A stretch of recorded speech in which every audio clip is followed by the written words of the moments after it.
Yo, my people, today we're going to be talking about the shit show that happened over the weekend in regards to the Ryan Garcia, Rolly Romero fight and the undercard, which I thought was absolutely terrible. But let's get into it. So yeah, let's talk about the Ryan Garcia, Rolly Romero undercard. It was tragic in my opinion. Fight after fight, you were expecting more from the fighters, but it just didn't happen. Every fight, this seemed like the fighters strolled out of bed, wanted to come and collect a paycheck and then go back home. It was terrible. The level of fights that was put on show was enough to put anyone to sleep. But here's a little clip of Oscar De La Hoya sharing his thoughts about the whole card. 11 fights that I just saw with no knockouts. I mean, look, let's give credit where it's due. I think Rollies, congratulations. You came out and fought. Had a great win. I'm happy for you. Really am. You're a nice kid.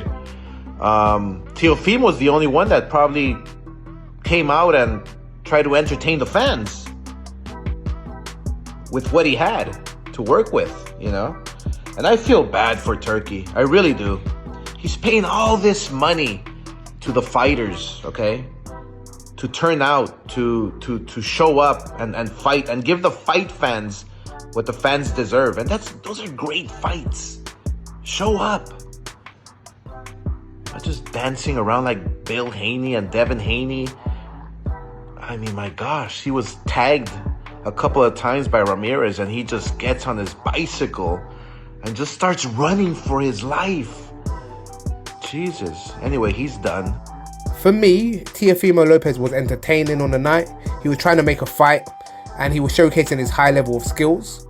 Like with Teofimo, I feel like he's one of the best fighters of his weight class, and anything from like 147 to 135, I feel like he will beat the majority of fighters. Obviously, there's a few fighters out there that would give him trouble, but when you get like a Teofimo Lopez that is on point, on job, and focused, he's a top level fighter. But we have seen Teofimo have off nights in the past, so you just never know with him. So yeah, let's talk about the co-main event with Devin Haney vs Ramirez. For me, it was a complete bore fest. Devin Haney was so scared to engage, but he probably was haunted by what happened to him in the Ryan Garcia fight. He was knocked down multiple times within that Ryan Garcia fight by the same left hook and totally destroyed. He clearly didn't want to engage with Ramirez, so he chose to use the ring to its full advantage, and he was moving around the ring. Some might say running around the ring. But he was scared of Ramirez's power. I used to think that Haney was a good fighter, but not so much these days, to be honest. Like, he normally handpicks his opponents well, who are normally much older and slower, so he can throw a jab or a flurry of punches and then step out of harm's way before a punch comes back. But his defense is suspect, which was exposed by Ryan Garcia. With Ryan Garcia, he was just landing the same left hook over and over again, and Devin Haney was unable to adjust. The first time that Devin Haney got into a ring with someone his age and with speed, he just couldn't make the adjustment. So for me, he's not an elite fighter.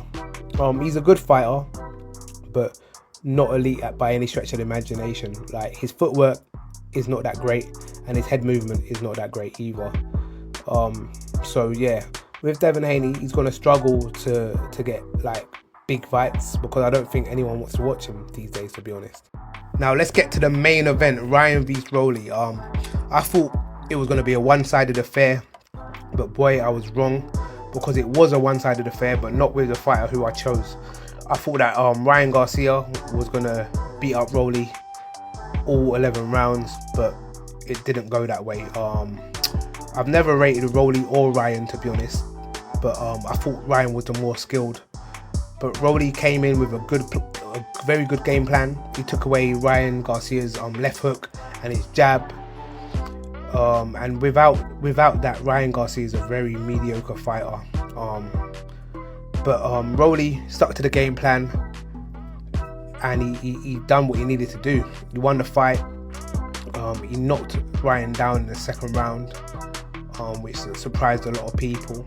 But Rolly, to be honest, one thing is that Rolly he's a strong puncher. So there's a lot of weight behind his punches. But yeah, that was the end of the night. That was the only kind of shock factor within the whole of the card. But yeah, Rolly, I would like to see what his next fight will be, and I would like to see what Ryan's going to do after this, because I feel like his stock has plummeted after being beaten up by Rolly. But let me know what you think in the comments. Please like, share and subscribe, and I'll see you soon.